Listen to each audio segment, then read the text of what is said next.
என்ன நினச்சிட்ருக்கீங்க என்னைய? எப்போ பார்த்தாலும் சோறாக்கி போடுறது, வீடு கூட்டுறது, பாத்திரம் கழுவுறது, துணி துவைக்கிறது, எல்லா வேலையும் சொல்லி என்னை வீட்டிலே அடக்கி வைக்கலான்னு பார்க்குறீங்களா? என்னையெல்லாம் அடக்க முடியாது. உன்னை யார் அடக்கி வச்சது? தாராளமாக வெளியில் வேலைக்கு போ. ரெகுலராக வீட்டு செலவு இருக்குல்ல, அதை நீ பார்த்துக்க. வீட்டு வாடகை, current bill, net bill, grocery item, school fees, உனக்கு ரீசார்ஜு, எனக்கு ரீசார்ஜு, டெய்லி ஈவினிங் ஸ்நாக்ஸு எல்லாத்தையும் நீயே பார்த்துக்க. அப்புறம் கப்போர்டில் உள்ள என் ட்ரெஸ்ஸை ஃபுல்லாக அப்படியே உல்டாவா பீரோவுக்கு மாற்று.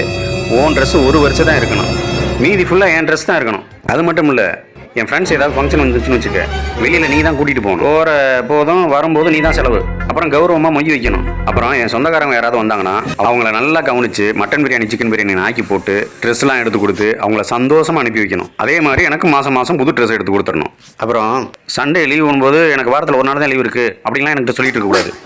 எனக்கு என்னை வெளியில் கூட்டிகிட்டு போகணும். கூட்டிகிட்டு போயிட்டு நல்லா சுற்றி பார்த்துட்டு வரும்போது எனக்கு ஹோட்டலில் சாப்பாடு வாங்கி கொடுக்கணும். முக்கியமான விஷயம், எனக்கு வாரத்தில் 2 நாள் இடுப்பு வலி, கை வலி, கால் வலின்னு வரும். அப்போலாம் என்னால் சமைச்சிக்கிட்டு இருக்க முடியாது. ஹோட்டலில் தான் வாங்கி கொடுக்கணும். இதெல்லாம் பண்ணி நீ பார்த்துக்கிறதா இருந்தால் நீ தாராளமாக வேலைக்கு போ. நான் வீட்டில் இருக்கேன், எல்லா வேலையும் நான் பார்த்துக்கிறேன்.